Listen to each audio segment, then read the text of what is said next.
jina maqul ve gotinên li dijî jinê pêş dixe. Li gel vê yekê hewl dide ku êrîş û desteserkirina destkeftiyên jinan tekoşîna jinan paş ve bixe. Vekeşîna İstanbulê û nîqaşkirina mafê nefeqeyê jî çend civanin. Desthilatdariya AKP û MHP ya ku biriya ajantiyê bandorê hewl dide muhalefeta civakî bêdeng bike, bi çavkirin û girtinin hewl dide ku pêşî li jinên ku tekoşîn bigire, bi vî awayî failan bê ceza dihêle û ev yek cesaretê dide failên ku dosyayê wan ê sûcî hene tên berdan, jinên ku xwe diparêzin ji bo ku neyên kuştin, dikujin tên girtin. Ev desthilatdariya ku di dema qetilkirina jinan da dest ji qodên xwe yê netewperestî bernade, berpirsyariya qetilkirina Fatma Altın Meqese. Wê dixwest ku îfadeya xwe bi zimanê dayîkê bide, lê hat astenkirin. Em dizanin ku pergala serdest Amêr xwedî gelek mertalan e. Polîtîkayên ku netewperestiyê hatine xurtkirin bû sedema qetilkirina İpek Er.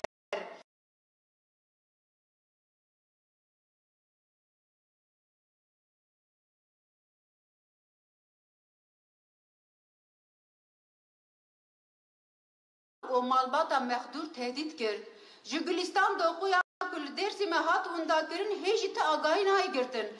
Ên ku bi vegotina bekaya bi qûleyên çavkirinê Kurdistanê dorpêç kirine û serê gavekî lêpirsîna GBT dikin, berpirsyariya windakirina Gülistanê ne. Cenazeyê rojîn a ku li Wanê bi awayeke bi guman winda bû, piştî çend rojan hat dîtin, hêjî sedema kuştina wê nayê zanîn. Her roj bi dehan jin tên qetilkirin. Failê ku ji qereqolan tên berdan jî ji bo jinan tehdîtin. Dema li İstanbulê İqbal Uzuner û Ayşenur Halil di nava nîv saetî de hatin qetilkirin, hêzên ewlehiyê ji ciyên xwe temle geriyan. Lê dema jin derketin kolanan ji bo avakirina barîqatan seferber bûn. Dema ku gotina qetilan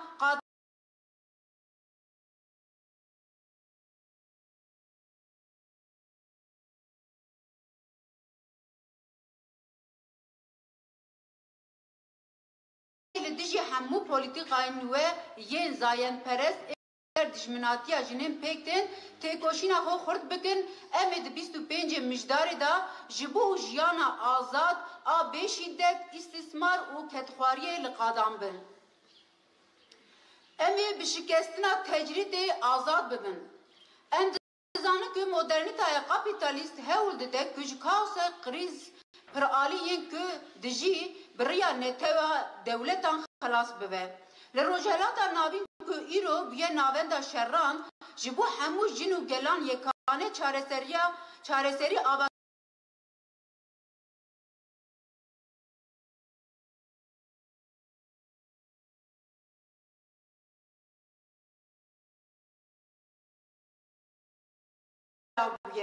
yên ku herî zêde dibin bandora tecrîdê de dîsa jinin. Desthilatdariya ku îro di şerrê İsraîl û Filîstînê da xwe qasidê aşîtiyê nîşan dide, hebûna xwe bi polîtîkayên şer diparêze, ji avakirina aşîtiya nav xwe dûr e. O naqûqiyên herî Kurd jî. Em jin azadiya jinê di şikandina tecrîdê li ser birêz 3 alan da dibînin. Di 25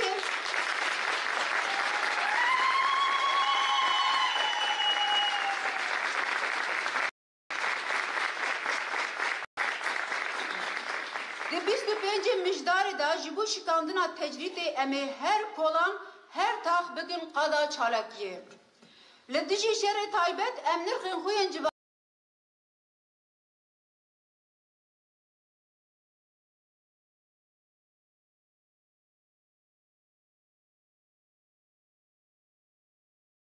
şerê taybet tên cermandin. Desthilatdariya ku ditirse jin di qada siyasî de bi ser bikevin, di îrade û li dijî hemû pêkhateyên hiyerarşîk tê bikoşin, dixwaze bi rêya zext û zordariyê pêşîl aktörên tekoşînê bigire. Ji aliyê din jî ji bo ku civakê به refleks بهلن دخوازن که به تریاک فوش سخوری و بیکاریا جواکی بخن بن کنترل آخو شر تایبت بیه چکا سرکه یا دستلاتاریا که به قریزن پر آلی را روبرویه و هول ده جواکی دور پیچ بکه ایریش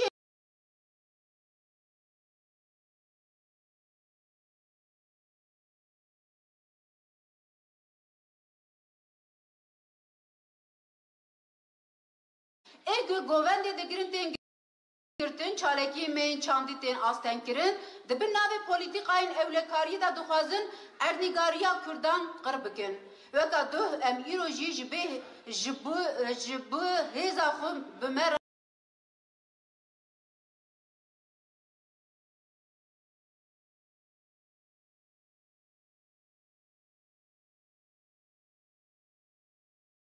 برخودرین آزادی جگرتیگه هم درخون و تکوشینا خوب هفرا بدومینن.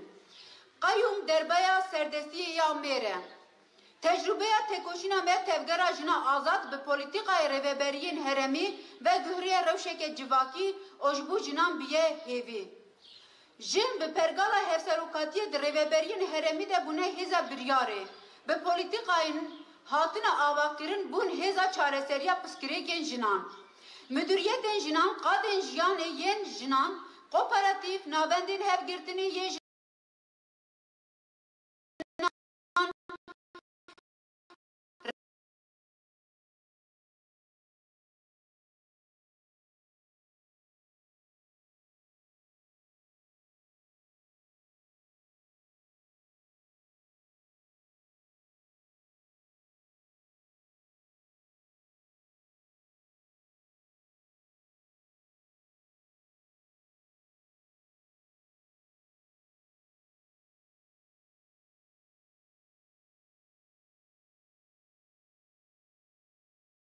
دیده که و جن چند زاروکا بینندنه ایریشا لسر پرگالا هفسروکاتی تاین کرنا قیومانه جبو شارداری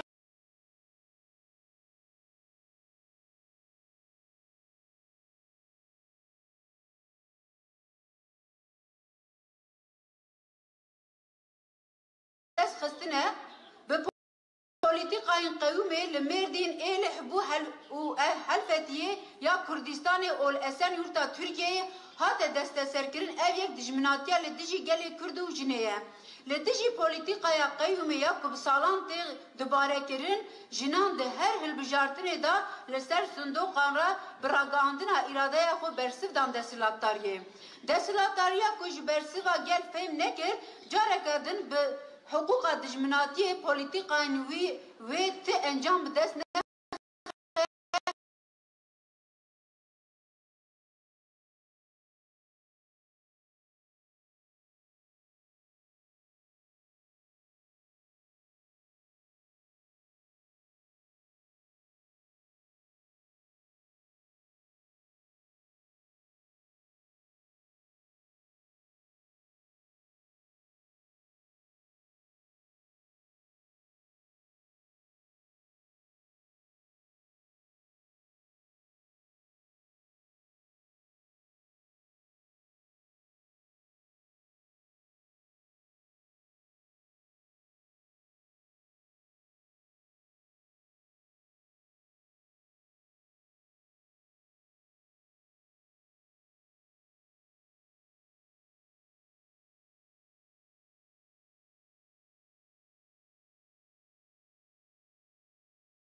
زوجي برسوينه امي حساب في قتلامي كدنا بين مالبات دولت او كونترا دهاتيه نخماندن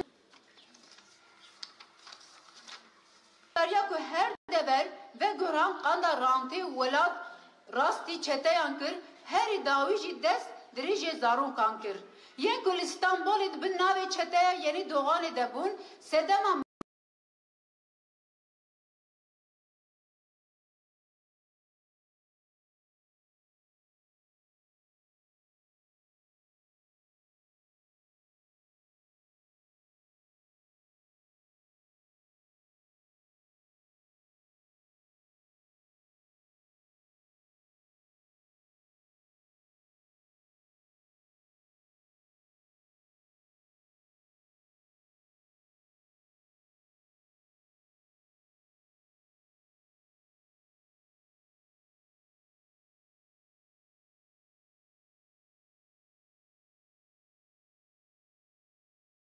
خو operastina rebaza meya tekoşini ya heri meşruye eme zaruken xwe teslimi rantu zihniyeta meya veya qrej nekin. Di 25 mijdarê da em ê dengekî xurtir biqîrin û em ê ji zarokan paşerojeke azad ava bikin.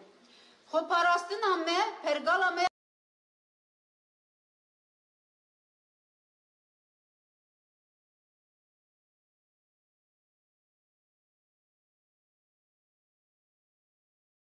xweparastinê pêşxistina hişmendiyê û berfirehkirina tifaqên jinan e.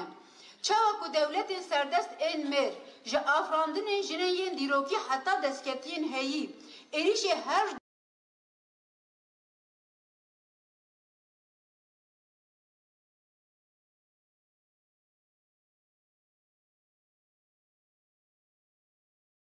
amînin îro jî em ê bêdeng nemînin. Ji niha pêva jî weka jinên cîhanê em ê her sahî û tecrübeyê xwe yên tekoşer gur bikin. Em dibêjin ku sîstemên serdest sîstemên dijminên jinê ne. Avakirina sîstemên civakî yên pêşengiya jinan ve hevkariyên weka konfederalizma jinan berpirsiyariyeke ku ev sala ji me hêvî dike ye. Wê bi jina azad ciyaneke azad pêk were bi tekoşîna hevpar a jinan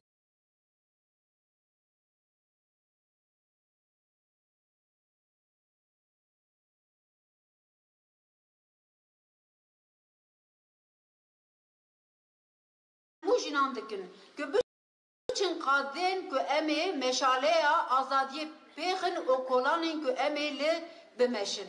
Bernameya navendî.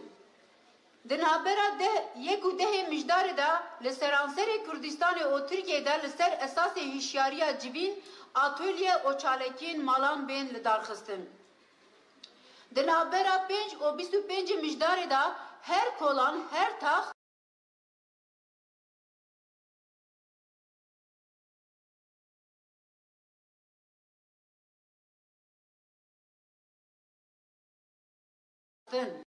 Di navbera 15 û 20 mijdarê da li dijî tecrîtê û polîtîkayên şiddetên yê li ku girtîgehan pêk tên wê li ber girtîgehan Amed, Wan, Stenbol û Mêrsînê daxuyaniyên girseyîn bên dayîn. Di çarçoveya 25 mijdarê da wê li Amedê Festîvala Şanoya jinan bê li darxistin.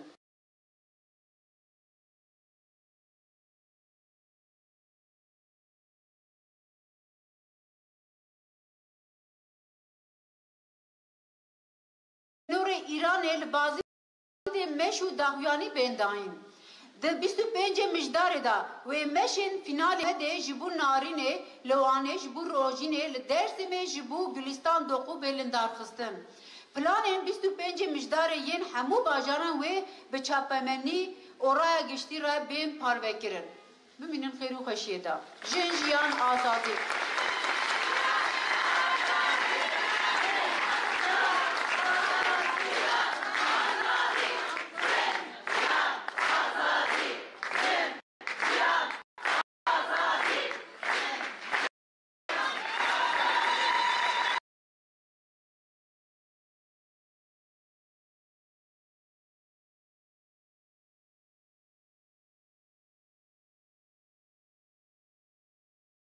Yüzyılı olacak iddiasıyla mücadelemizi yükselttiğimiz yüzyılımızda Mirabel kardeşlerden aldığımız güçle 20 Kasım kadına yönelik şiddete karşı uluslararası mücadele gününü karşılıyoruz.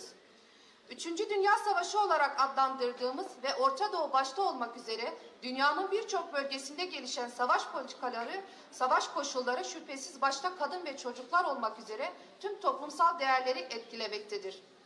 Orta Doğu'yu dizayn etmek adı altında gerçekleşen savaşlar, ulus devletlerin erkek egemen aklıyla gerçekleşmektedir.